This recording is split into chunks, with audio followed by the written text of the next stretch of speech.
اللہ اللہ اللہ اللہ اللہ۔ نحن نزلنا الذکر وإنا له لحافظون۔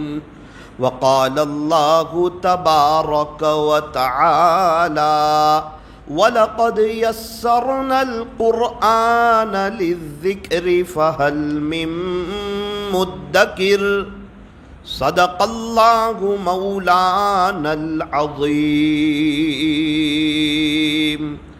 وقال رسول اللہ صلی اللہ علیہ وسلم خیرکم من تعلم القرآن وعلمہ، او کما قال علیہ الصلاۃ والسلام۔ دنیا کی کتابوں میں قرآن چمکتا ہے، دنیا کی کتابوں میں قرآن چمکتا ہے، قرآن میں اللہ کا فرمان چمکتا ہے۔ بنا لے جو عادت تلاوت قرآن کی، اللہ کی نظروں میں وہ انسان چمکتا ہے، اللہ کی نظروں میں وہ انسان چمکتا ہے۔ قرآن پڑھو تو دل بدل جائے، نمازیں پڑھو تو چہرہ روشن ہو جائے۔ کتنی دلکش ہے رسول خدا کی سنتیں، گر عمل کرو تو زندگی سنور جائے، گر عمل کرو تو زندگی میں بہار آ جائے۔ قرآن سے مت کہو کہ مجھے کام ہے، قرآن سے مت کہو کہ مجھے کام ہے، کام سے کہو کہ مجھے قرآن پڑھنا ہے، کام سے کہو کہ مجھے قرآن یاد کرنا گے۔ یہ مدرسہ انوار ہدایت کا جو یہ نظام ہے، مدرسہ انوار ہدایت کا جو یہ نظام ہے، بستی والو آپ پر اللہ کا یہ بڑا انعام ہے، بستی والو آپ پر اللہ کا یہ بڑا انعام ہے۔ محبت سے درود پاک پڑھ لیجئے۔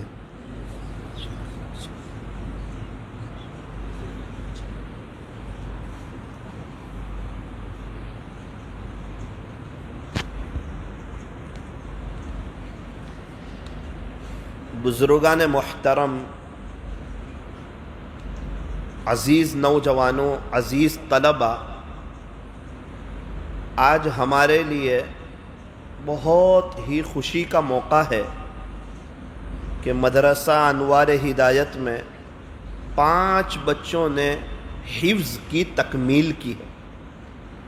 یہ بہت اہم مجلس ہوتی ہے، بہت پر رونق مجلس ہوتی ہے۔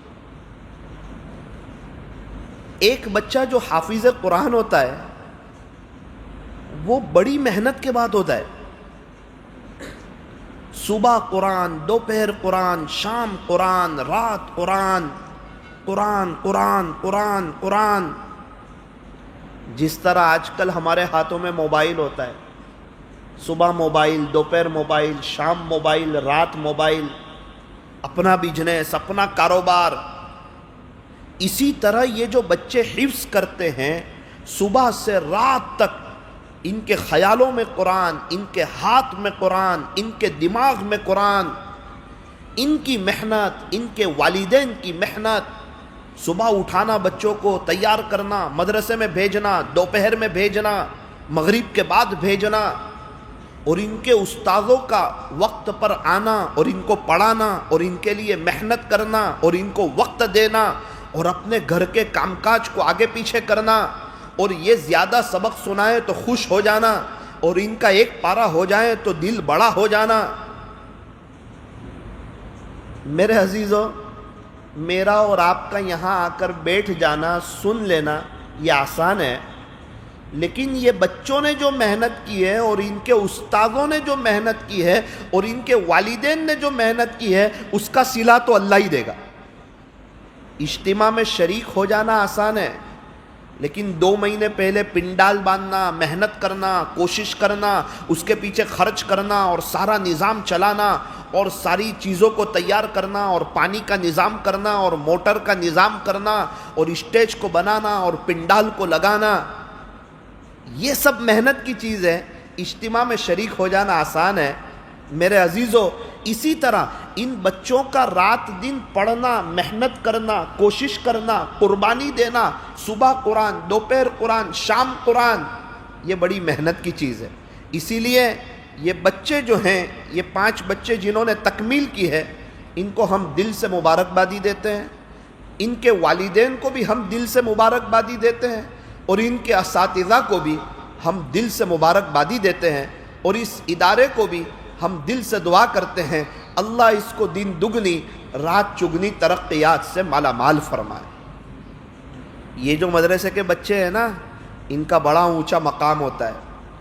ایک ملک کا بادشاہ جب دوسرے ملک میں جاتا ہے نا تو دوسرے ملک والے اس کے لیے قالین بچھاتے ہیں، ریڈ قالین۔ کیا ہوا؟ کہ بادشاہ سلامت آئے، بادشاہ سلامت آئے، فلاں جگہ کے بادشاہ آئے۔ اچھا، ایک ملک کا بادشاہ جب دوسرے ملک میں جاوے تو اس کے لیے ریڈ قالین بچھائی جائیں۔ یہ حضور صلی اللہ علیہ وسلم کے مہمان ہیں۔ اللہ کی ان بچوں پر محبت کی نظر پڑی ہے، ان کا بڑا اونچا مقام ہے۔ یہ بچے جب چلتے ہیں تو فرشتے ان کے نیچے اپنے پروں کو بچھاتے ہیں۔ ایک ملک کا بادشاہ دوسرے ملک میں جاتا ہے، اس کے لیے ریڈ قالین بچھائی جاتی ہیں، اور یہ بچے جب چلتے ہیں تو فرشتے ان کے نیچے اپنے پروں کو بچھاتے ہیں۔ اب ماشاءاللہ جن بچوں نے حفظ کیا ہے ان کے سینے میں قرآن آ گیا ہے، الحمدللہ، یہ اللہ کا شکر ہے۔ ایک بات یاد رکھیں، اللہ تعالیٰ کوئی بھی نیکی کی توفیق عطا فرمائے، کوئی بھی نیک کام کرنے کی توفیق عطا فرمائے، نماز پڑھنے کی، قرآن شریف کی تلاوت کی، حافظ بننے کی، عالم بننے کی، ذکر و اذکار کی، اللہ کوئی بھی نیکی کی توفیق عطا فرمائے، 2 کام کرنے چاہیے۔ نمبر 1 الحمدللہ، اور نمبر 2 استغفر اللہ۔ ایک اللہ کا شکر اور دوسرا معافی، ایک اللہ کا شکر اور دوسرا معافی۔ یہ دونوں وہ عمل ہے جو نیک کام کے کرنے کے بعد شیطان کی کمر کو توڑ دیتے ہیں۔ چونکہ بندہ یوں کہتا ہے الحمدللہ، اللہ میں اس لائق نہیں تھا، میں اس قابل نہیں تھا، اور آپ کا فضل، آپ کا احسان، یہ سب آپ کا کرم ہے کہ آپ نے مجھے حافظ قرآن بنا دیا، اس پر الحمدللہ۔ اور استغفر اللہ کس چیز پر؟ اللہ جیسا یاد کرنا چاہیے تھا، جیسا پڑھنا چاہیے تھا، جیسا وقت پر آنا چاہیے تھا، جیسے قرآن شریف کی قدر کرنی چاہیے تھی، میں قدر نہ کر سکا، اس پر استغفر اللہ۔ حضرت ڈاکٹر عبدالحی صاحب عارفی رحمت اللہ علیہ فرماتے ہیں کسی نیک کام کے بعد الحمدللہ اور استغفر اللہ کہنا یہ شیطان کی کمر کو توڑ دیتا ہے، کیونکہ نیک عمل کے بعد شیطان کوشش کرتا ہے کہ اس کو تکبر میں ڈالوں، اور یہ کہتا ہے الحمدللہ اللہ میری طاقت نہیں تھی، آپ نے یہ نیکی کروائی، تو تکبر کا معاملہ ختم ہو گیا۔ شیطان کی دوسری کوشش یہ ہوتی ہے اس کو نا امیدی میں ڈالوں کہ یہ تیرا عمل قبول نہیں ہوگا، اور یہ کہتا ہے کہ اللہ آپ نے فلاں نیک عمل کی توفیق عطا فرمائی، اس میں جو بھی غلطی ہو گئی ہو آپ مجھے معاف کر دیجئے، اس طرح یہ عمل قبول ہو جاتا ہے۔ تو جن بچوں نے تکمیل کی ہے ان سے میں بطور خاص اس موقع پر کہنا چاہتا ہوں کہ وہ اللہ کا شکر ادا کرے کہ اللہ کا شکر ہے ہم اس قابل نہیں تھے، اللہ تعالیٰ نے ہم پر اپنا فضل فرمایا اور حفظ قرآن کی دولت سے اللہ نے مالا مال فرمایا، اس پر اللہ کا شکریہ ادا کریں اور استغفار بھی کریں کہ جس طرح ہمیں قرآن یاد کرنا چاہیے تھا، جس طرح محنت کرنی چاہیے تھی، اس طرح ہم محنت نہ کر سکیں۔ ایک عطر کی بوتل ہوتی ہے، عطر کی شیشی ہوتی ہے، اس کے اندر خوشبو ہوتی ہے، لیکن باہر خوشبو آتی نہیں ہے، خوشبو ہے، قیمتی عطر ہے، 40,000 روپیے 40,000 روپیز تولہ ہے عود، لیکن خوشبو نہیں آ رہی ہے۔ جیسے ہی ڈھکن کھولتے ہیں اور اس کو لگاتے ہیں تو پوری مسجد میں خوشبو ہی خوشبو ہو جاتی ہے۔ لوگ پوچھتے ہیں کہ یہ خوشبو کہاں سے آئی؟ ابھی تو آپ مسجد میں آئے، خوشبو نہیں آ رہی تھی، کیا یہ خوشبو آپ کے جیب میں نہیں تھی؟ وہ صاحب کہتے ہیں کہ جی الحمدللہ میرے جیب میں خوشبو تو تھی لیکن اس کا ڈھکن بند تھا، جیسے ہی میں نے ڈھکن کھولا اور خوشبو کو لگایا الحمدللہ پوری مسجد میں خوشبو ہی خوشبو ہو گئی۔ تو الحمدللہ یہ آپ کا دل ہے، یہ عطر کی شیشی ہے، یہ بوتل ہے، اللہ تعالیٰ نے اس میں آپ کو قیمتی عطر دے دیا ہے، اللہ تعالیٰ نے اس میں آپ کو پورا قرآن دے دیا ہے، لیکن ابھی ڈھکن بند ہے۔ اب کیا کرنا ہوگا؟ فرمایا کہ جب بھی موقع ملے رات دن کی مختلف گھڑیوں میں قرآن شریف کی تلاوت آپ تلاوت کرتے چلے جائیں گے، عمل کرتے چلے جائیں گے اور اس کی خوشبو انشاءاللہ پھیلتی چلی جائے گی۔ ابھی ڈھکن بند ہے، قرآن سینے میں ہے، جیسے ہی آپ نے پڑھنا شروع کیا یہ ایسا ہی ہے جیسا کہ آپ نے ڈھکن کو کھولا اور عطر کو لگایا۔ اصل چیز ہے قرآن شریف کی تلاوت کرنا۔ تو ان طلبہ سے میں کہنا چاہتا ہوں کہ وہ کوشش کریں روزانہ 3 پارے قرآن شریف کی تلاوت کا اہتمام کریں گے نا انشاءاللہ، روزانہ 3 پارے، اور نمازوں میں بھی قرآن شریف کی تلاوت کرنے کی کوشش کریں۔ صحابہ کتنی قرآن کی تلاوت کرتے تھے اور کس انداز میں کرتے تھے اور کس محبت کے ساتھ کرتے تھے اور کس کیفیت اور درد کے ساتھ کرتے تھے، اور ان کو قرآن شریف کے پڑھنے میں کتنا مزہ آتا تھا۔ اگر کسی بندے کو سخت گرمی میں اس کو آئس کریم دے دی جائے تو وہ کتنی مزے سے آئس کریم کھاتا ہے اور اس کی ہر چمچ کتنی مزے سے کھاتا ہے۔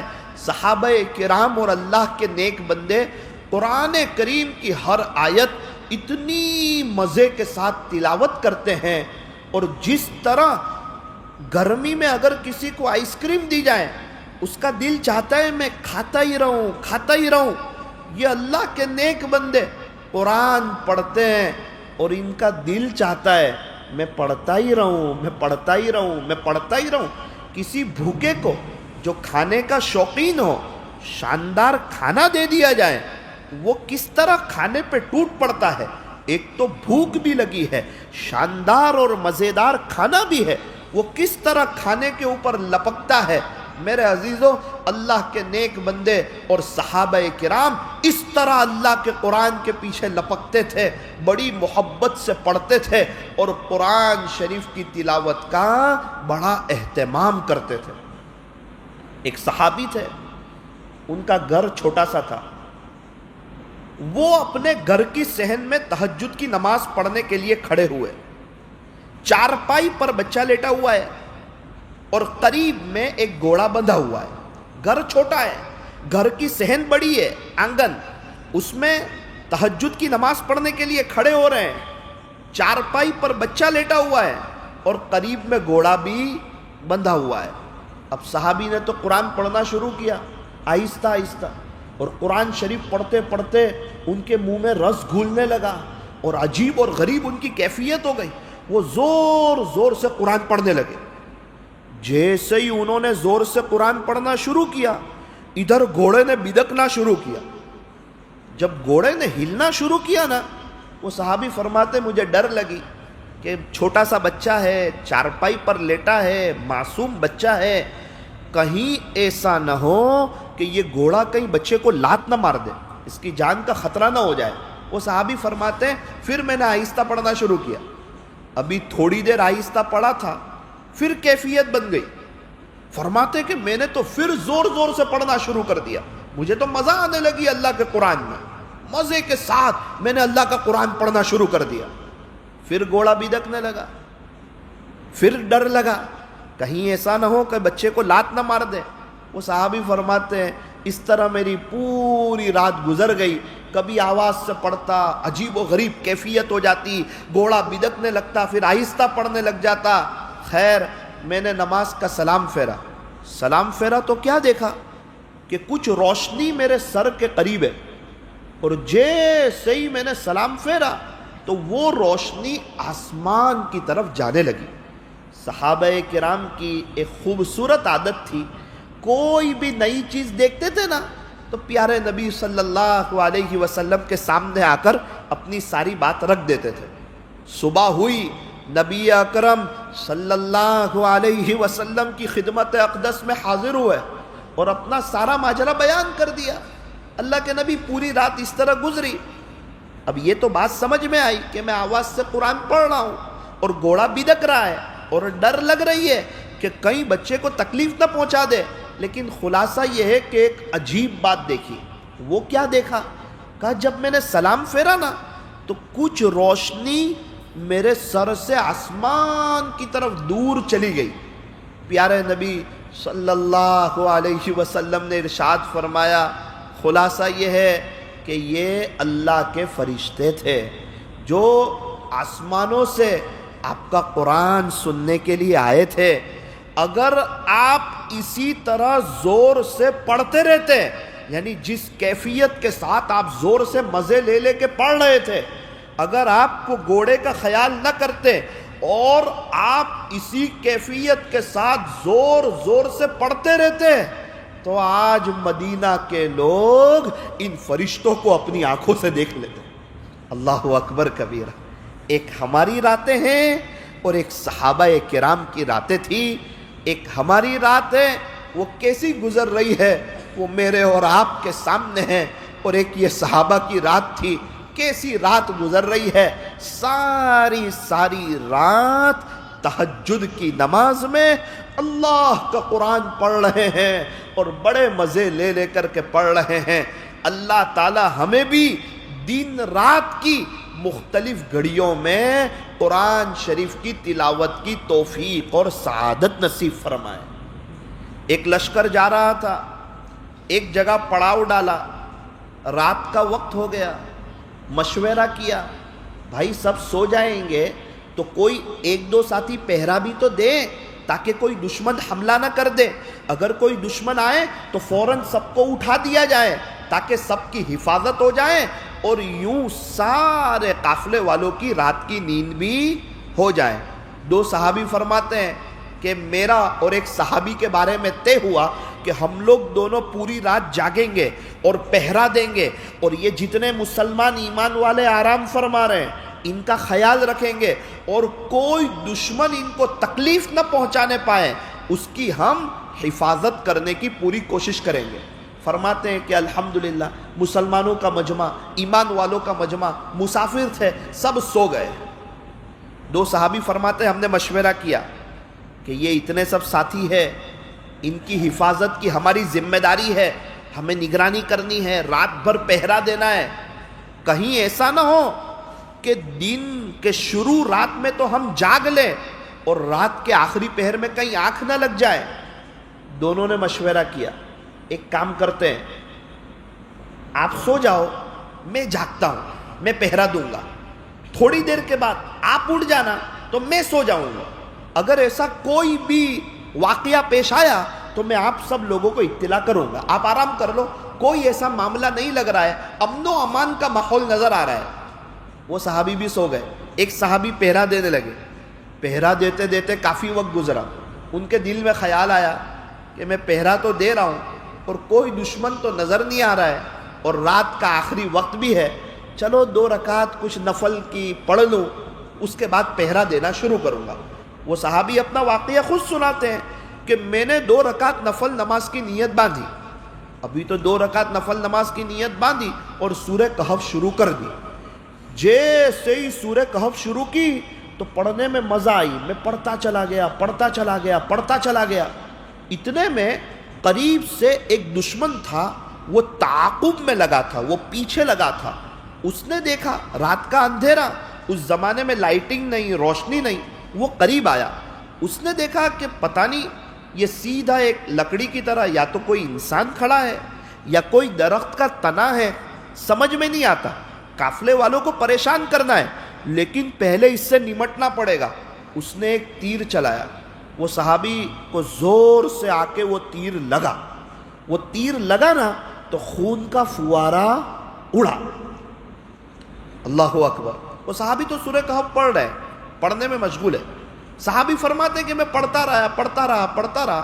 اتنے میں دوسرا تیر آیا اور وہ لگا نا تو بہت زیادہ خون نکلنے لگا. وہ فرماتے میں پھر بھی پڑھتا رہا. پھر مجھے خیال آیا کہ میری ذمہ داری ہے کہ ان مسلمانوں کی نگرانی مجھے کرنی ہے، یعنی حفاظت کے لیے پہرا دینا ہے. کہیں ایسا نہ ہو کہ زیادہ خون نکل جائے اور میں بے ہوش ہو جاؤں.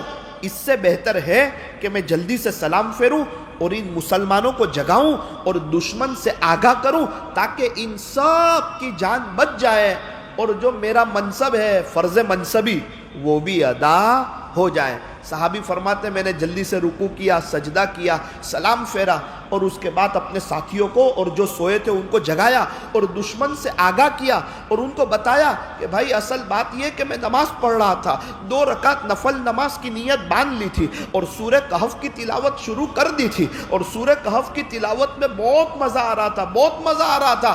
اگر یہ مجھے آپ لوگوں کی حفاظت کا اور آپ لوگوں کی جان کا یہ مسئلہ نہ ہوتا تو میں اس وقت تک نماز ختم نہیں کرتا جب تک کہ میں پوری سورہ کہف کی تلاوت نہ کر لیتا. چاہے تیر لگتے چلے جاتے، خون نکلتا چلا جاتا. اللہ اکبر کبیرہ. آج ہم ہیں، نماز میں ہوتے ہیں، ایک ذرا سا مچھر کاٹ جائے تو ہماری کیا کیفیت ہوتی ہے. آپ اندازہ لگائیں، یہ حضور کے صحابی ہے. آپ ان کی راتیں دیکھیں اور ان کا قرآن کے ساتھ عشق دیکھیں اور ان کی قرآن شریف کے ساتھ محبت دیکھیں. یوں فرمایا کہ قرآن کریم یہ ہمارا سچا دوست ہے، یہ ہمیں دنیا میں بھی کام آئے گا، قبر میں بھی کام آئے گا، حشر میں بھی کام آئے گا، پل صراط پر بھی کام آئے گا. یوں فرمایا قرآن شریف ہمارا ایسا سچا دوست ہے جو انشاءاللہ ہمیں جنت تک کے پہنچا کر کے رہے گا. یوں فرمایا کہ تمام مسلمانوں کو قرآن شریف کے ساتھ دوستی کرنی چاہیے. جن کے سینے میں قرآن ہیں، جو حافظ قرآن ہیں، وہ تو زیادہ قرآن پڑھے ہی، لیکن جو حافظ قرآن نہیں ہے، ناظرہ پڑھنا جانتے ہیں، قرآن شریف پڑھنا جانتے ہیں، آج بہت اچھا موقع ہے. سانس چل رہی ہے، آخرت بنانے کا موقع ہے، اللہ کو راضی کرنے کا موقع ہے. یاد رکھنا، قرآن والے اللہ کے خاص لوگ ہیں. اللہ تعالیٰ جن سے محبت فرماتے ہیں، پیار فرماتے ہیں، نظر کرم فرماتے ہیں، ان لوگوں کو قرآن شریف کی تلاوت کا شوق عطا فرماتے ہیں. جن بچوں نے تکمیل کی ہے ان سے میں کہنا چاہتا ہوں، نوساری میں ہمارے ایک دوست ہے، الحمدللہ وہ حافظ ہو کر کے آئے اور نفلوں میں قرآن پڑھنا شروع کیا. نفل میں کوئی ایکسٹرا وقت نہیں نکال رہے. ظہر پہلے کی 4 رکعت سنت, ظہر کے بعد کی 2 رکعت سنت, عصر پہلے کی 4 رکعت سنت, مغرب کے بعد سنت اور اوابین, اور عشاء کی نماز کے بعد کی سنت اور نفل. روزانہ میں اپنی آنکھوں سے ان کو دیکھتا. میری مسجد میں اذان کے ساتھ آ جاتے, جیسے ہی اذان ختم ہوتی قول باندھتے اور جماعت کھڑے ہونے تک قرآن شریف کی تلاوت کرتے. ابھی 2 سال پہلے ان کے استاد نے پوچھا, حافظ صاحب کتنا قرآن پڑھ لیا نفلوں میں؟ تو نہیں بتایا. کہا بتاؤں, میں آپ کا استاد ہوں, بتانا پڑے گا.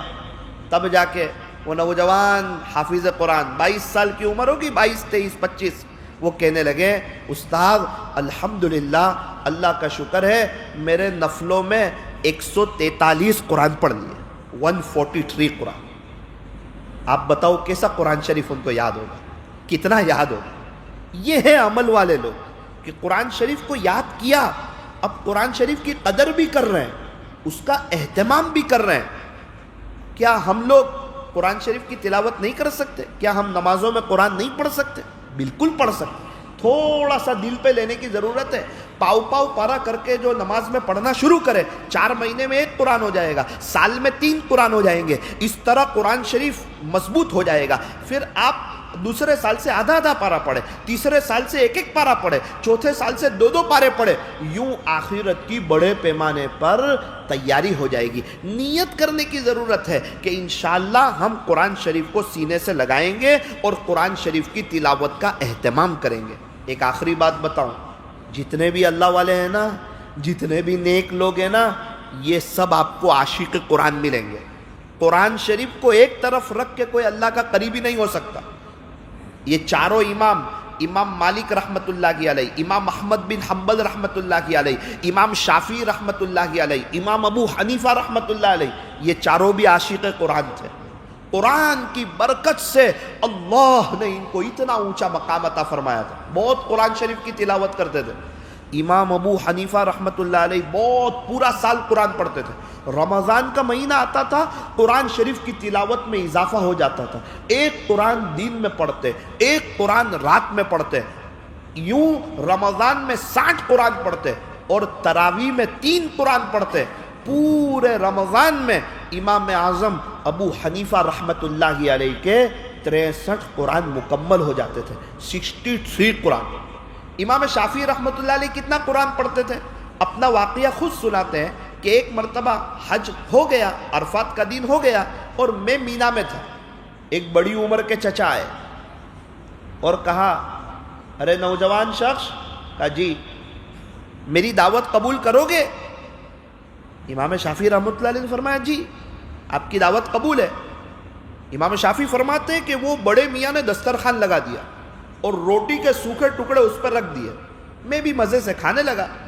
کھاتے کھاتے اس نے کہا کہ بھائی آپ قریشی ہو؟ میں نے کہا جی ہاں میں قریشی ہوں, لیکن آپ کو کیسے پتا چلا؟ تو کہا کہ یہ قریشی لوگ ہوتے ہیں نا ماشاءاللہ, یہ بے تکلف دعوت دے بھی دیتے ہیں اور بے تکلف دعوت قبول بھی کر لیتے ہیں. میں نے آپ کو کہا میری دعوت, نہ جان نہ پہچان, آپ نے میری بات مان لی اور آپ کھانے بھی بیٹھ گئے, اس لیے مجھے لگا کہ آپ ماشاءاللہ قریشی لوگ ہیں. تو کہا جی ہاں الحمدللہ میں قریشی ہوں. امام شافعی فرماتے ہیں میں نے ان سے پوچھا بڑے میاں آپ کہاں سے ہو؟ کہا کہ بیٹا میں مدینہ طیبہ سے آیا ہوں, میں مدینہ منورہ سے آیا ہوں.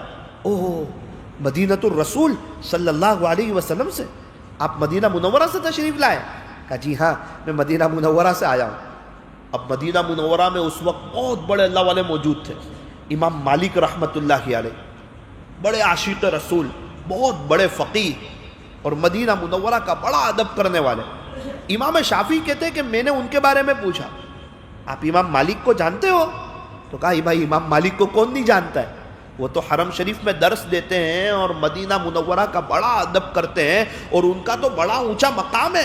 امام احمد بن حنبل رحمت اللہ علیہ کا, ان کو کون نہ جانے, ان کو تو سب جانتے ہیں, ان کا تو سب احترام کرتے ہیں, سارے لوگ قدر کرتے ہیں. فرماتے ہیں کہ میں نے تھوڑی باتیں کی, وہ بڑے میاں سمجھ گئے کہ مجھے امام مالک رحمت اللہ علیہ سے بڑی محبت ہے. مجھے کہا کہ آپ کو ان سے ملنا ہے؟ آپ کو مدینہ منورہ جانا ہے؟ کیسے جاؤں مدینہ منورہ؟ کہا دیکھو ہمارا ایک قافلہ ہے، اب حج ختم ہوا ہے، ہم ایک قافلے کے ساتھ آئے ہیں، ایک آدمی ہمارے ساتھ آیا تھا، اس کا انتقال ہو گیا حج میں، وہ اللہ کو پیارا ہو گیا، اب اس کا اونٹ لے کے ہم کو ریٹرن جانا ہے، اونٹ خالی جائے گا، آپ ہمارے ساتھ چلو، اس طرح آپ کو مدینہ منورہ کی حاضری بھی نصیب ہو جائے گی اور امام مالک رحمۃ اللہ علیہ کے ساتھ رہنے کا موقع بھی نصیب ہو جائے گا۔ وہ فرماتے ہیں کہ میں ان کے ساتھ چلا گیا مدینہ منورہ۔ کسی نے پوچھا حضرت کتنے دن لگے جانے میں؟ فرماتے ہیں کہ مجھے 16 دن لگے مدینہ منورہ جانے میں، گرمی کا سفر، لمبا سفر، پہاڑ چڑھنا اترنا، پہاڑ چڑھنا اترنا، بڑا لمبا سفر ہوتا تھا۔ کتنے دن لگے؟ فرمایا 16 دن لگے۔ حضرت کیا کیا؟ فرماتے الحمدللہ میں نے 16 دن میں 16 قرآن شریف پڑھ لی۔ 16 دن میں 16 قرآن شریف، حالانکہ گرمی کا سفر ہے، لمبا سفر ہے، اونٹ پر، گھوڑے پر، خچر پہ اس زمانوں میں سفر ہوتا تھا، کتنی راتیں قیام کرنے کے بعد مدینہ منورہ پہنچتے تھے۔ اللہ اکبر کبیر۔ تھوڑا سا دل پہ لینے کی ضرورت ہے، میں بھی دل پر لوں، آپ حضرات بھی دل پر لیجئے، انشاءاللہ آج کا ہمارا بیٹھنا جمع ہونا یہ وصول ہو جائے گا۔ آپ کے صورت میں ایک شخص سے میری ملاقات ہوئی، میرا دل باغ باغ ہو گیا، کہنے لگے مولانا میرے گھر کی جو کھڑکی ہے نا، اس کھڑکی اس باری کے پاس بیٹھ کے میں نے 2000 قرآن پڑھے۔ میں نے ایک صوفہ خریدا تھا قرآن شریف پڑھنے کے لیے، ابھی موجود ہے آپ کے صورت میں نے صوفہ خریدا تھا قرآن شریف پڑھنے کے لیے، اس صوفے پر بیٹھ کر میں نے 1200 قرآن پڑھے، اور کہنے لگے مولانا میں 92 سے روزانہ ایک منزل پڑھتا ہوں، 33 سال ہو گئے، 33 ایئرس ہو گئے، الحمدللہ کبھی بھی میری وہ منزل ناگاہ نہیں ہوئی۔ ہر جمعرات کو رات میں سورت مرکز رانی تلاؤ پر میرا قرآن ختم ہوتا ہے اور جمعہ کے دن وہیں قرآن شریف کی تلاوت واپس شروع کرتا ہوں۔ الحمدللہ 33 سال ہو گئے۔ ان کو دیکھ کے میں تعجب میں رہ گیا۔ ان سے ملاقات ہوئی 1.5-2 سال ہوئے یہ باتیں سننے کو، ابھی ان سے واپس ملاقات ہو گئی 2 ہفتے پہلے۔ میں نے ان سے کہا کہ چچا آپ کی قرآن شریف کی تلاوت ابھی بھی چل رہی ہے؟ بولے ہاں بیٹا، وہ تو قرآن کو فرسٹ ہی رکھنے کا، وہ قرآن شریف کی تلاوت تو کرنی ہے۔ میں نے کہا اگر میں بھی کرنا چاہوں تو آپ نہ تو حافظ ہیں نہ عالم ہیں، لیکن آپ قرآن کا اتنی قدر کرتے ہیں، اتنا ادب کرتے ہیں، یعنی اللہ نے کل قیامت کے دن پوچھ لیا کہ سورت کے حافظ قرآن دیکھیے تیری سورت کے ایک چچا تھے، تاجر تھے، بزنس مین تھے، ان کے پاس تو میرے قرآن کے لیے وقت تھا، یہ بتا میں نے تیرے سینے میں پورا قرآن اتارا تھا، کیا تیرے پاس میرے قرآن کے لیے وقت تھا؟ اس وقت ہمارے پاس کوئی جواب ہوگا؟ اللہ اکبر کبیرہ۔ میں نے کہا چچا میں بھی آپ کی طرح قرآن شریف کی تلاوت کرنا چاہتا ہوں، تو میں کیا کروں؟ کوئی جملہ نہیں کہا، صرف دل کی طرف اشارہ کیا، بیٹا وہ یہاں سے طے کرنا پڑتا ہے، وہ یہاں سے فیصلہ کرنا پڑتا ہے، اگر تو دل سے طے کرے گا اللہ تیرے لیے قرآن شریف کی تلاوت کو آسان فرما دیں گے، اور اگر تو طے نہیں کرے گا تو تیرے لیے قرآن شریف کا پڑھنا مشکل ہو جائے گا۔ قرآن شریف کے ایک حرف پہ 10 نیکیاں مل رہی ہے، ایک حرف پہ 10 نیکیاں۔ ایک یاسین شریف کوئی پڑھ لے تو کتنی نیکیاں ہو جائے گی۔ اللہ تعالی ہمیں نیکیوں کا شوق عطا فرمائے، نیکیوں کی قدر عطا فرمائے۔ یہ جتنے حافظ قرآن ہوئے ہیں ان کا بڑا اونچا مقام ہے، بڑا اونچا مقام ہے۔ بہت سی جگہ پر کچھ لوگ ملتے ہیں، وہ ایک سوال پوچھتے ہیں کہ مولانا ایک آدمی حافظ ہو یا عالم ہو اور آپ لوگ کہتے ہیں حافظ اور عالم کی قدر کرو، تو کیا جو حافظ اور عالم کی زندگی میں دین نہیں ہے کیا ہم ان کی بھی قدر کریں؟ کیا ہم ان کے پیچھے چلیں؟ ایک حافظ صاحب ہے، زندگی میں دین سے دور ہے، قرآن یاد کر لیا لیکن اب دین پہ صحیح معنوں میں نہیں چل رہا ہے۔ ایک مولانا ہے، ماشاءاللہ عالم تو ہو گئے لیکن کسی وجہ سے دنیا کے کوئی بہاؤ میں آ گئے، ابھی صحیح معنوں میں وہ قدر نہیں کر رہے ہیں۔ فرماتے ہیں کہ ہم کیا کریں؟ اللہ والوں نے اس کا بہت اچھا جواب دیا ہے، اگر کسی حافظ اور عالم کی زندگی میں دین نہ ہو تب بھی اس کی قدر کرو لیکن اس کے پیچھے نہ چلو، تب بھی اس کی قدر کرو، اس کا احترام کرو لیکن اس کے پیچھے نہ چلو۔ جس طرح قرآن چھاپنے کے لیے دیا تھا لیکن صفے آگے پیچھے کر دیے. اس کا یہ مطلب نہیں کہ آپ قرآن کی ناقدری کرو، نہ، اگرچہ صفے آگے پیچھے ہو گئے ہیں آپ اس قرآن کی قدر کرو، لیکن اس ترتیب پر قرآن نہ پڑھو. بالکل اسی طرح جو حافظ قرآن اور عالم دین ہے، اللہ نے ان کے سینے کو قرآن کے لیے اور قرآنی علوم کے لیے اللہ نے ان کو قبول کیا ہے. ہمیں چاہیے ہم ان کی قدر کریں، ان کا احترام کریں، ان کا ادب کریں. بلکہ جو حفاظ اور علماء کی قدر کرتا ہے اور ان کی خدمت کرتا ہے، اللہ اس کی نسلوں میں علماء پیدا کرتا ہے. اللہ اس کی نسلوں میں علماء پیدا کرتا ہے. میں نے بھی اپنی آنکھوں سے دیکھا یہ واقعہ. میرے دادا سے میں نے پوچھا، میں نے کہا دادا میرے ابا حافظ ہوئے، ہم لوگ دونوں بھائی کو عالم بنایا، اس کے پیچھے کیا حکمت ہے؟ تو کہا بیٹا اس کے پیچھے کوئی حکمت نہیں، اس کے پیچھے کوئی لوجک نہیں. اپنے گھر میں ماحول نہیں تھا، ہم میمن برادری سے. تو کہا بیٹا اس وقت نوساری میں میمن برادری میں ایک بھی حافظ نہیں. اتنا تھا کہ اس زمانے میں تراویح کے لیے باہر سے حفاظ اور علماء کو لاتے تھے. تو میں ان کی بہت خدمت کرتا، قدر کرتا، احترام کرتا، ان کے ساتھ بیٹھ کے کھانا کھاتا، ان کے ساتھ وقت گزارتا. ایک قاری صاحب آئے تھے، وہ سمجھا پٹا کرتے ابو کو لے گئے کہ اس کو بھیج دو، اس کو بھیج دو. دادا بولتے میں نے بہت منع کیا کہ ہم میمن لوگ ہیں، ہم تاجر لوگ ہیں اور ہم اپنے بچوں کو نہیں بھیجتے. دیکھو ہماری پوری برادری میں ایک بھی حافظ نہیں ہے. لیکن وہ مجھے سمجھاتے رہے، منت سماجت کرتے رہے اور تیرے ابو کو لے گئے. تیرے ابو حافظ قرآن ہوئے، تب جا کے تیرے ابو نے تم کو مدرسے میں بھیجا. اس وقت مجھے بات سمجھ میں آئی. ہاں دراصل بات یہ ہے کہ میرے دادا نے الحمدللہ حافظ عالموں کی قدر کی تو اللہ تعالیٰ نے یہ سلسلہ جاری فرمایا. ابھی میں ایک بہت بڑے اللہ والے کے پاس بیٹھا تھا، پیر ذوالفقار صاحب کے ایک خلیفہ ہے، ان کے پاس بیٹھا تھا. ان سے میں نے کہا کہ حضرت آپ اتنے بڑے اللہ والے کیسے بنے؟ کہنے لگے مولانا کیا بتاؤں، ایک بہت بڑے بزرگ تھے، بہت بڑے عالم دین تھے، میرے ابو ان کی قدر کرتے تھے. الحمدللہ ان کی قدر کی برکت سے اللہ نے میرے ابو کے دل کو نرم کیا اور آج الحمدللہ اللہ تعالیٰ نے مجھے مفتی بنایا. حضرت پیر ذوالفقار صاحب والی نسبت عطا فرمائی اور آج اللہ تعالیٰ دنیا میں ان سے دین کا کام لے رہا ہے. بھائی سگرام پورہ والو، مسجد ہدایت والو، اطراف والو، آپ بہت خوش نصیب ہو، بہت خوش نصیب ہو. بہت سے علاقوں میں کارخانے ہوتے، کٹ کٹ کٹ کٹ کی آواز چلتی رہتی ہے. آپ شکر کرو آپ کے علاقے میں مدرسہ ہے، یہاں قرآن پڑھا جا رہا ہے، بار بار قرآن قرآن قرآن قرآن گونج رہا ہے. بعض جگہوں پر کپڑے تیار ہوتے ہیں، بعض جگہوں پر جوتے تیار ہوتے ہیں، بعض جگہوں پر موبائل بنتے ہیں، بعض جگہوں پر فریم تیار ہوتی ہے. یہ مدارس وہ جگہ ہے یہاں حفاظ تیار ہوتے ہیں، علماء تیار ہوتے ہیں، نمازیں پڑھانے والے تیار ہوتے ہیں، کتابیں لکھنے والے تیار ہوتے ہیں، بڑے بڑے اللہ والے تیار ہوتے ہیں. یہ مدارس فیکٹری ہے، یہاں حافظ بنایا جاتا ہے، عالم بنایا جاتا ہے، انسان کو انسان بنایا جاتا ہے اور اس کی اچھی تربیت کی جاتی ہے. جو حافظ قرآن ہے نا، ان کے والدین بھی بہت خوش نصیب ہے. ان کے ماں باپ نے جو محنت کی نا، کوشش کی نا، قربانی دی نا، اپنے بچے کو قرآن شریف یاد کرنے کے لیے جو لگایا نا، یاد رکھنا ان کی محنت اللہ ضائع نہیں کرے گا.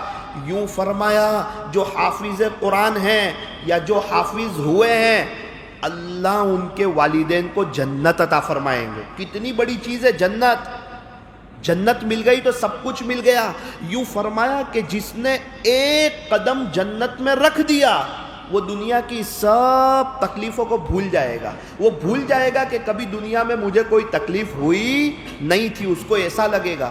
اور خدا نہ خواستہ اگر کسی نے ایک قدم جہنم میں رکھ دیا تو وہ دنیا کی ساری راحتوں کو بھی بھول جائے گا. وہ ایسا سمجھے گا کہ دنیا میں مجھے کبھی راحت ملی نہیں تھی. حافظ قرآن کے والدین کو اللہ جنت دے گا. کیوں؟ کیونکہ جو تاج پہنایا جائے گا نا، جو سورج سے بھی زیادہ روشن ہوگا نا، وہ جنت میں پہنایا جائے گا. اللہ تعالیٰ حافظ قرآن کے والدین کو جنت دے گا، جنت میں ان کا اکرام کرے گا، جنتی لباس ان کو پہنائے گا اور ان کے سروں پر تاج سجائے گا، وہ اتنا خوبصورت ہوگا۔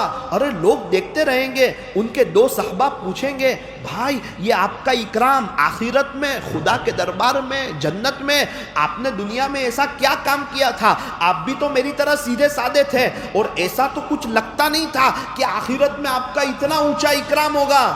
فرمایا بھائی میں دیکھنے میں تو آپ کی طرح سیدھا سادہ تھا، بچے آپ کے پاس بھی تھے، میرے پاس بھی تھے، میں نے اپنے دل پہ پتھر رکھ کر کے اپنے بچے کو مدرسے میں بھیجا تھا، اس کے پیچھے محنت کی تھی، اس کے لیے دعائیں کی تھی۔ کوئی اللہ والا آتا تھا تو کہتا تھا حضرت دعا کرنا، میرے بچے کے 15 پارے ہو گئے، 20 پارے ہو گئے، میں اپنے بچوں کے لیے کوشش کرتا تھا، تب جا کے الحمدللہ آج میرے بچے حافظ قرآن ہوئے اور اس کا مجھے یہ صلہ مل رہا ہے کہ آج جنت بھی ہے اور جنتی جوڑا بھی ہے اور جنت کی جوانی بھی ہے اور میرے سروں پہ تاج بھی سجایا جا رہا ہے۔ ابو بھی خوش ہوں گے، اماں بھی خوش ہوں گے۔ اللہ اکبر۔ حافظ قرآن کے والدین کا یہ اکرام ہوگا تو جو خود حافظ ہو رہے ہیں ان کا تو کتنا اکرام ہوگا، کیسا احترام ہوگا۔ یقال لصاحب القرآن، یوں فرمایا کہ صاحب قرآن سے، حامل قرآن سے، حافظ قرآن سے کہا جائے گا اقرأ، تو قرآن پڑھتا جا، ورتقی، اور جنت کے درجوں پر چڑھتا جا۔ اللہ اکبر کبیرہ۔ ایک تو جنتی بہت خوبصورت جگہ ہے، بہت بہترین جگہ ہے، لیکن یوں فرمایا کہ تو قرآن پڑھتا جا اور جنت کے درجوں پر چڑھتا جا۔ وَرَتِّلْ كَمَا كُنْتَ تُرَتِّلُ فِي الدُّنْيَا، ہاں ٹھہر ٹھہر کر پڑھ جیسا کہ تو دنیا میں پڑھا کرتا تھا۔ فَإِنَّ مَنْزِلَكَ عِنْدَ آخِرِ آیَةٍ تَقْرَؤُهَا، تیرا مقام وہیں پر ہوگا جہاں تو پڑھتے پڑھتے آخری آیت پر پہنچے گا۔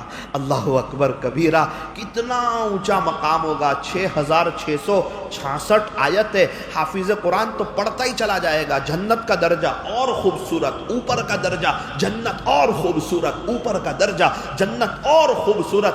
دنیا میں تو سب برابر لگ رہے تھے، لیکن اب خدا کے دربار میں اس کو یہ ڈگری کام آ رہی ہے۔ میرے عزیزوں، اور میں یہ کہنا چاہ رہا ہوں اپنے بچوں کو، اپنے پوتوں کو، اپنے نواسوں کو، اپنے گھر کے بچوں کو حافظ بنانا چاہیے، عالم بنانا چاہیے، قاری بنانا چاہیے، مفتی بنانا چاہیے۔ دیکھو دنیا کی جتنی ڈگری ہے نا اس کی بھی ضرورت ہے، منع نہیں ہے۔ اچھے ڈاکٹر کی ضرورت، اچھے وکیل کی ضرورت، اچھے پروفیسر کی ضرورت، اچھے لائر کی ضرورت، لیکن اس عاجز کی ایک بات یاد رکھنا، دنیا کی جتنی ڈگریاں ہیں نا، آنکھ بند ہوتے ہی سب ڈگریاں ختم اور اس کی ساری ویلیو ختم۔ ڈاکٹر صاحب کا انتقال ہو گیا، قبر میں کام آئے گا کہ ڈاکٹر کی ڈاکٹری ختم ہو گئی، اور وکیل کی وکالت ختم ہو گئی، پروفیسر کی پروفیسری ختم ہو گئی، ماسٹر کی ڈگری ختم ہو گئی۔ جتنی بھی ڈگری ہے دنیا میں تو کام آ گئی، کام چل گیا، پیسہ بھی آ گیا، ترقی بھی ہو گئی، عزت بھی ہو گئی، لوگ واہ واہ کر کے سر اور صاحب بھی کہنے لگے، لیکن جیسے ہی آنکھ بند ہوگی ساری ڈگریوں کا پاور ختم۔ اور یہ حافظ کی ڈگری، یہ عالم کی ڈگری، یہ قاری کی ڈگری، یہ مفتی کی ڈگری، یہ دین کی دائی کی ڈگری، یہ آنکھ بند ہوتے ہی ان ڈگریوں کی ابتدا ہوگی اور خدا کے دربار میں ان کا بڑا اونچا مقام ہوگا۔ آپ اندازہ لگائیں کہ یہ جو ان کے استاد ہیں جنہوں نے ان بچوں کے پیچھے محنت کی ہے، یہ بہت بڑی محنت ہے، بہت بڑی کوشش ہے۔ ہم لوگ اپنے بچوں کی فکر میں لگے ہوئے ہیں اور یہ مدرسے کے استاذ جو ہیں یہ مسلمانوں کے بچوں کی فکر میں لگے ہوئے ہیں۔ اگر یہ ہمارے بچوں کو نہ پڑھاتے، اگر وقت نہ دیتے، تو ماں باپ کی ذمہ داری تھی کہ وہ اپنے بچوں کو پڑھاتے۔ آج ہم کو تو کچھ پتہ ہی نہیں ہے، بچے کا سپارہ پورا ہو جاتا ہے، اماں ختم ہو جاتا ہے، ہفتی پوری ہو جاتی ہے اور بچے کا قرآن پورا ہو جاتا ہے، بچہ حافظ قرآن ہو جاتا ہے۔ اللہ اکبر کبیرہ۔ اس لیے ان کے استاذ کا بھی ادب کیا جائے۔ آج دنیا میں کوئی آگے بڑھتا ہے نا، لوگ اس کو پیچھے کھینچنا چاہتے ہیں، لیکن یہی استاذ تو ہے جو چاہتے ہیں کہ میرے پاس پڑھا ہوا بچہ میرے سے آگے نکل جائے۔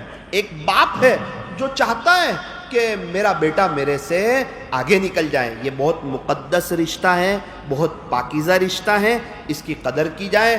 اور دل سے دعا ہے اللہ تعالیٰ یہ جو 5 بچے حافظ ہوئے ہیں, اللہ تعالیٰ ان کی تکمیل کو قبول فرمائے, ان کے اساتذہ کو, ان کے مدرسے کو اللہ قبول فرمائے. یہ انوار ہدایت کو اللہ دن دگنی رات چگنی ترقیات سے مالا مال فرمائے.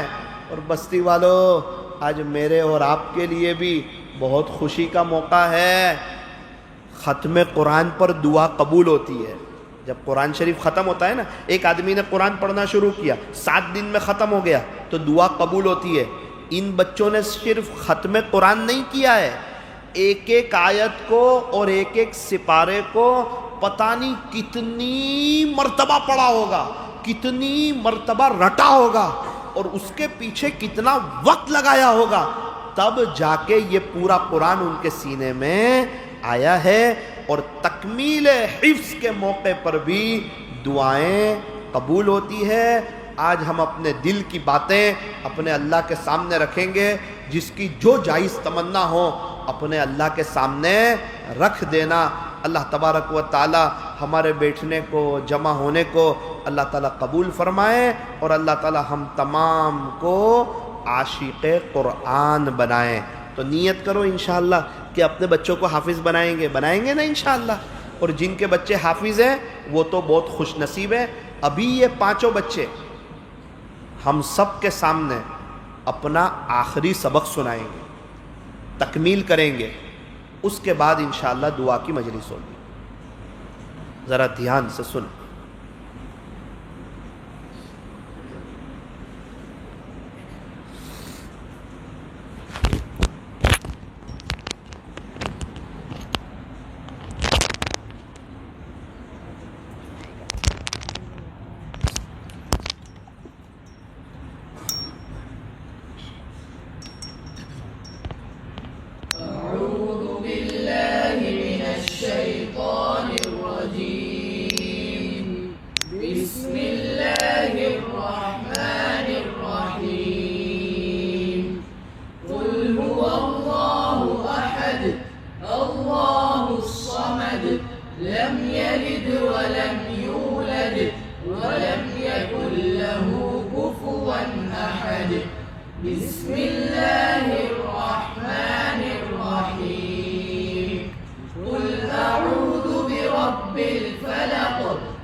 بما أنزل إليك وما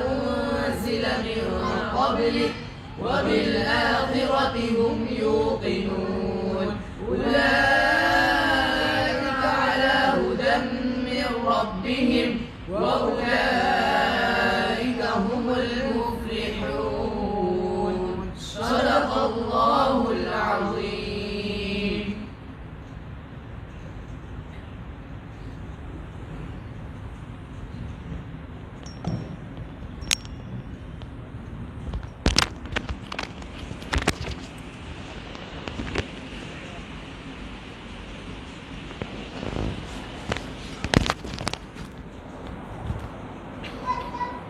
ماشاء اللہ، اللہ تعالیٰ قبول فرمائے۔ امام احمد بن حنبل رحمۃ اللہ علیہ نے خواب میں اللہ کو دیکھا، پوچھا اللہ آپ کے قریب ہونے کا سب سے بہترین ذریعہ کون سا؟ اللہ نے فرمایا کہ قرآن، سمجھ کر پڑھے تو یا بغیر سمجھے پڑھے تو بھی؟ کہ سمجھ کر پڑھے تو بھی اور بغیر سمجھے پڑھے تو بھی۔ اور یہ پانچوں بچوں کے والدین سے میری درخواست ہے کہ اللہ تعالیٰ آپ کو موقع دے تو ان بچوں کو عالم بھی بنا دینا۔ انہوں نے قرآن کے الفاظ تو یاد کر لیے نا، اب ان کو ترجمہ بھی یاد ہو جائے۔ یہ بچے تراویح پڑھائیں گے تو ماں باپ کا دل بڑا ہوگا۔ اگر یہ بچے عالم دین ہوں گے، جمعہ میں بیان کریں گے، پھر تفسیر کریں گے، درس حدیث دیں گے، اللہ کے بچھڑے ہوئے بندوں کو اللہ سے جوڑنے کی کوشش کریں گے تو کتنا بڑا فائدہ ہوگا۔ ایک حافظ قرآن 10 لوگوں کو لے کے جنت میں جائے گا نا، ایسے قریبی، ایسے 10 رشتہ دار جن کے جہنم میں جانے کا فیصلہ ہو چکا۔ کتابوں میں لکھا ہے کہ ایک عالم 400 لوگوں کو لے کے جنت میں جائے گا، ایسے 400 لوگوں۔ تو حافظ قرآن تو ہو گئے، اب ایک حافظ قرآن ہے اور اس نے ماشاءاللہ علم بھی حاصل کر لیا، عالم دین بھی ہو گیا۔ اب فجر کی نماز میں آیا اور امام صاحب کہہ رہے ہیں یا ایھا الانسان ما غرک بربک الکریم، اے انسان تجھے تیرے کریم رب سے کس چیز نے دھوکے میں ڈال دیا؟ اب ترجمہ یاد تھا، سنتے ہی پوری کیفیت چینج ہو گئی اور پھر تازہ دم ہو گئے، پھر اللہ کی طرف آ گئے۔ تو بہت اچھا ماشاءاللہ، حافظ قرآن ہونا بھی بہت بڑی بات ہے، لیکن میری دلی درخواست تھی، دلی رائے تھی، تھوڑا آپ نے دل پہ لیا، یہ حافظ ہو گئے، اور تھوڑا دل پہ لے لیں گے نا تو انشاءاللہ ایک دن آپ کو خوشی کے دن آئیں گے، 6-7 سال کے بعد آپ کے بچے حافظ قرآن بھی ہو جائیں گے۔ اور تکمیل ہوئی ہے، دعا قبول ہوتی ہے، مانگو اسی سے جو دے خوشی سے اور نہ کہیں کسی سے۔ دنیا والوں سے مانگو تو دنیا والے ناراض، اور اللہ سے نہ مانگو تو اللہ ناراض۔ اور اللہ سے مانگنا ہو تو دل کھول کر مانگنا، اللہ سے مانگنے میں کیا شرمانا۔ درود شریف پڑھ لیجئے اور ہاتھ اٹھا کر اپنے اللہ سے مانگیں۔ صلی اللہ علی حبیب محمد۔ الحمد لله رب العالمين حمدا كثيرا طيبا مباركا فيه كما يحب ويرضى يا رب صل وسلم دائما أبدا على حبيبك خير الخلق كلهم لا إله إلا أنت سبحانك إنا كنا من الظالمين ربنا ظلمنا أنفسنا وإن لم تغفر لنا وترحمنا لنكونن من الخاسرين اللهم إنا نسألك إيمانا كاملا وأعمالا صالحا ويقينا صادقا ورزقا واسعا وقلبا خاشعا ولسانا ذاكرا وتوبة نصوحا وتوبة قبل الموت وراحة عند الموت ومغفرة ورحمة بعد الموت والعفو عند الحساب والفوز بالجنة والنجاة من النار يا عزيز يا غفار رب زدني علما وألحقني بالصالحين اللهم آنس وحشتنا في قبورنا اللهم ارحمنا بالقرآن العظيم واجعله لنا إماما ورحمة اللهم ذكرنا منه ما نسينا وعلمنا منه ما جهلنا وارزقنا تلاوته آناء الليل وآناء النهار واجعله لنا حجة يا رب العالمين يا ارحم الراحمين۔ پیارے اللہ رحیم مولا کریم آقا، پیارے اللہ ہمارے گناہوں کو معاف فرما۔ اللہ ہم بہت بڑے گنہگار ہیں، اقراری مجرم ہیں، دن کے اجالے میں، رات کے اندھیرے میں، جلوت میں، خلوت میں، تنہائیوں میں اللہ ہم نے بہت گناہ کیے ہوئے ہیں۔ وہ بدن کا کون سا حصہ ہے جس سے ہم نے آپ کو ناراض نہیں کیا، اور رات دن کی وہ کون سی گھڑی ہے جن گھڑیوں میں ہم نے گناہ نہیں کیے۔ اللہ ہم اقراری مجرم ہیں، ہاتھوں کو کٹورا بنا کر آپ آپ کے حضور میں پیش کر دیا ہے، آپ کے شاہی دربار میں آ چکے ہیں۔ اللہ آپ بڑے کریم ہیں، آپ غفور الرحیم ہیں، آپ بڑے معاف کرنے والے ہیں، ہم بڑے گنہگار ہیں۔ اللہ ذرا اس مجلس کی طرف نظر کرم فرما دیجیے، یہ تکمیل حفظ کی مجلس ہے، یہ بڑی مبارک مجلس ہے، یہ بڑی پر رونق مجلس ہے۔ اللہ یہاں وہ 5 بچے بھی موجود ہیں جنہوں نے رات دن محنت کر کے آپ کے قرآن کو سینے میں اتارا ہے، یہاں ان کے نوجوان اساتذہ بھی موجود ہے۔ اللہ کتنی محنت کی ہوگی، کتنی کوشش کی ہوگی، کتنی قربانیاں دی ہوگی، اور ان کے ساتھ کتنا شفقت کا اور پیار کا معاملہ کیا ہوگا، ان کے لیے کتنا روئے ہوں گے۔ اللہ ان کے استادوں کی بڑی محنت ہوتی ہے، تب جا کے یہ بچے تیار ہوتے ہیں۔ پیارے اللہ ان کے ماں باپ کی بھی بڑی قربانیاں ہیں، پتہ نہیں کتنی مرتبہ صبح اٹھانا، دوپہر سمجھا پٹا کر مدرسے میں بھیجنا، رات میں بھیجنا اور گھر پر رہتے ہوئے پڑھانا۔ اللہ یہ بڑی قربانی کی بات ہے۔ اللہ یہ بچوں کو قبول فرما، ان کے اساتذہ کو قبول فرما، ان کے والدین کی قربانیوں کو قبول فرما، ان کے ماں باپ کو جزائے خیر عطا فرما۔ اللہ تھوڑا سا دل پہ لے لیا، آپ نے ان کے بچوں کو حافظ بنا دیا۔ اگر ان کے ماں باپ تھوڑا سا دل پہ لے لیں گے، دل بڑا کر لیں گے، ان کے بچوں کو اللہ پاک آپ عالم بھی بنا دیں گے۔ اللہ ماں باپ کو دل بڑا کر لینے کی توفیق عطا فرما۔ اللہ وہ ماں باپ کو کتنی خوشی ہوگی جب ان کا بچہ جمعہ میں بیان کرے گا اور سارا مجمع توبہ کر کے اللہ کی طرف آئے گا۔ ان کا بچہ جب قرآن شریف کا درس دے گا، ان کا بچہ جب درس حدیث دے گا، ان کا بچہ کے ایک سینے کو جب اللہ قرآنی علوم سے آراستہ کرے گا، بچہ مسئلے مسائل کو جاننے والا، حدیث شریف کو جاننے والا، قرآن شریف کا ترجمہ سمجھنے والا، کتنی مرتبہ یہ بچہ قرآن پڑھتا ہوگا اور اس کے آنکھ میں آنسو آئیں گے، اپنے ماں باپ کے لیے دعا کرے گا، اللہ میرے ماں باپ کو جزائے خیر عطا فرما، انہوں نے مجھے عالم بنایا، تب جا کے مجھے اس کا ترجمہ معلوم ہے۔ ایک بزرگ فرماتے ہیں میں ایک مرتبہ قبرستان میں گیا، میں نے کچھ پڑھ کے بخشا، آسمان سے وائٹ نور کی شکل میں کچھ چیزیں نیچے آئی، میں نے کشف کی نظر سے دیکھا، وہ سب قبر والے دوڑے وہ نورانیت اور وہ نیکی لینے کے لیے چلے۔ ایک بڑی عمر کے چچا تھے، اطمینان سے قبر میں بیٹھے تھے، میں نے کہا چچا آپ کو ان نیکیوں کی ضرورت نہیں ہے، ابھی جو میں نے پڑھ کے بخشا ہے یہ اللہ سب کو نیکیاں دے رہا ہے، یہ سب اتنے دوڑے آ رہے ہیں، کیا آپ کو نیکیوں کی ضرورت نہیں ہے؟ کہا کہ بھائی نیکی کی ضرورت تو مجھے بھی ہے، لیکن یہ سب بیچارے بہت محتاج ہیں، آج ان کو یاد کرنے والا کوئی نہیں، آج ان کے لیے ایصال ثواب کرنے والا کوئی نہیں، آج ان کے لیے رونے والا کوئی نہیں، انہوں نے اپنی اولاد کو نیک نہیں بنایا تھا، ان کی اولاد اپنے کام کاج میں لگ گئی، اللہ کا شکر ہے میں نے اپنے بچے کو حافظ قرآن بنایا تھا، وہ حافظ بنا، ادھر میرا انتقال ہو گیا، پتہ نہیں اللہ میرے بچے کو جزائے خیر عطا فرمائے، روزانہ ایک قرآن پڑھتا ہے اور مجھے پڑھ کے اس کا ثواب پہنچا دیتا ہے، اللہ مجھے بہت ساری نیکیاں دے دیتا ہے۔ اللہ اکبر کبیرہ، اتنا شریف بیٹا، اتنا پیارا بیٹا جو روزانہ ایک قرآن پڑھ کے بخشتا ہے، کیا کرتا ہے؟ کہ فلاں حلوائی کی مٹھائی کی دکان پر نوکری کرتا ہے، کام کرتا ہے، وہاں بیٹھتا ہے، اچھا میں اس سے ملنے کے لیے جاؤں گا۔ وہ وہاں پر گئے اور دیکھا دور سے کہ بچہ قرآن پڑھ رہا ہے، کوئی گاہک آئے تو اس کے ساتھ بات کرتا ہے، پھر قرآن پڑھتا ہے۔ یہ حضرت بھی گئے، سلام کیا اور کہا کہ بیٹا میں دیکھ رہا ہوں کہ آپ قرآن پڑھ رہے ہیں، اس کا راز بتائیے۔ کہ جی چچا اللہ کا شکر ہے میں قرآن پڑھتا ہوں، اللہ نے توفیق دی ہے۔ کتنا پڑھ لیتے ہیں؟ اللہ جتنی توفیق دیتا ہے اتنا پڑھ لیتا ہوں۔ کہا کہ بیٹا کل کا یہ واقعہ میرے ساتھ پیش آیا، میں قبرستان گیا تھا، آپ کے ابو اطمینان سے بیٹھے تھے، آپ کو بہت دعا دے رہے تھے۔ وہ نوجوان بچہ رونے لگا، کہنے لگا چچا جان میرا ابو، مجھے تو کچھ پتہ نہیں تھا نا، میرا ابو مجھے دنیا کی جو تعلیم دینا چاہتے میں وہ تعلیم حاصل کر لیتا، اللہ جزائے خیر عطا فرمائے، میرے ابو نے مجھے مدرسے میں رکھ دیا، میں حافظ قرآن ہو گیا، میرے سینے میں قرآن آ گیا، چچا جان میرے ابو چل بسے دنیا سے، اللہ کو پیارے ہو گئے۔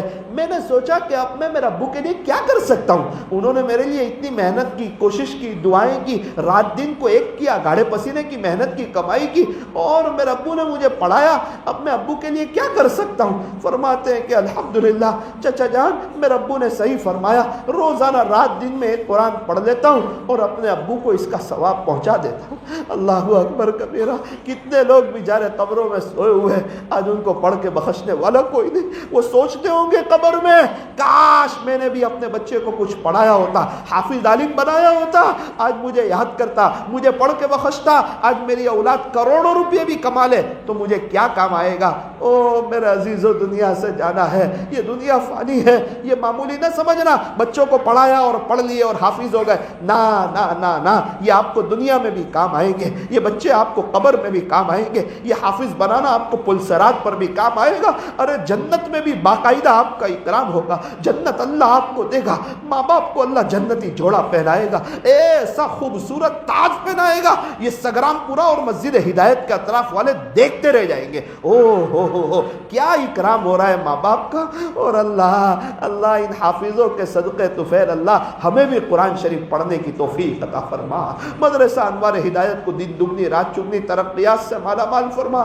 اللہ یہاں بہت سے لوگ آئے ہیں, اسی نسبت پر آئے ہیں کہ 5 بچوں کی تکمیل ہو رہی ہے, چلو چلے جاتے ہیں. سنا ہے تکمیل حفظ کے موقع پر دعائیں قبول ہوتی ہے, کچھ دعائیں ہم بھی اللہ سے مانگ کر کے آئیں گے. اللہ یہ مجمع آپ کو ڈھونڈا آ گیا ہے, یہ آپ کو لینے کے لیے آیا ہے, یہ آپ کو منانے کے لیے آیا ہے, یہ آپ سے صلح کرنے کے لیے آیا ہے, یہ اپنے دل کی تار آپ سے جوڑنے کے لیے آیا ہے. اللہ کتنے ایسے بھی ہیں کسی کے اپنے ابو اس دنیا سے چلے گئے ہوں گے. یار اللہ یہ آپ کے بندے آپ کے سامنے حاضر ہیں. یہ 5 بچے جنہوں نے حفظ کیا ہے اور ان کے استاد اور کمیٹی والے اور ان کے والد سب یہاں موجود ہیں, اور یہ پورا مجمع, اللہ یہ آپ کو کچھ کہنا چاہتے ہیں, آپ سن لیجئے. میرے عزیزوں دل سے اپنی زبان میں کچھ اللہ سے مانگ لیجئے, دل کھول کے مانگ لیجئے. رونا ہے تو کچھ 1-2 آنسو بہا بھی لیجئے. خدا کے دربار میں رونے کی بڑی قدر. رونا نہ ہے, رونے والوں کی شکل بنا لیجئے. صحابہ نیکیاں کر کے روتے تھے اور ہم گناہ کر کے بھی نہیں روتے. آج لوگ غیبت کرتے ہوئے نہیں شرماتے اور اللہ کے سامنے روتے ہوئے شرماتے ہیں. کتنوں کے ماں باپ چلے گئے ہوں گے, بیچارے وہ قبروں میں تڑپ رہے ہوں گے, ان کے لیے بھی کچھ دعا کر لیجیے. یہ تکمیل حفظ کی مجلس ہے, ہمارے مشائخ فرماتے اس میں دعائیں قبول ہوتی.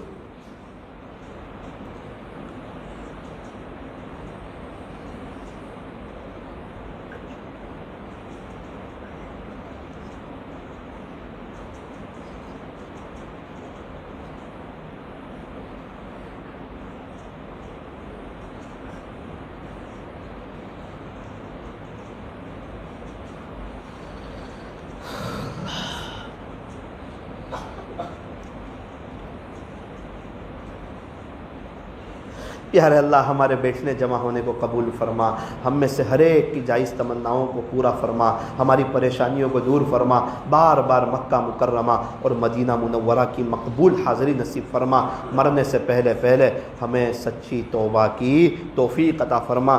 یہ جو حافظ قرآن ہوئے ہیں اللہ ان کو عالم دین بھی بنا دے. اللہ جتنے حافظ قرآن یہاں بیٹھے ہیں ہمیں روزانہ 3 پارے کم سے کم پڑھنے کی توفیق عطا فرما, اور جتنے حفاظ نہیں ہیں اللہ انہیں بھی کم سے کم 2 پارے پڑھنے کی توفیق عطا فرما.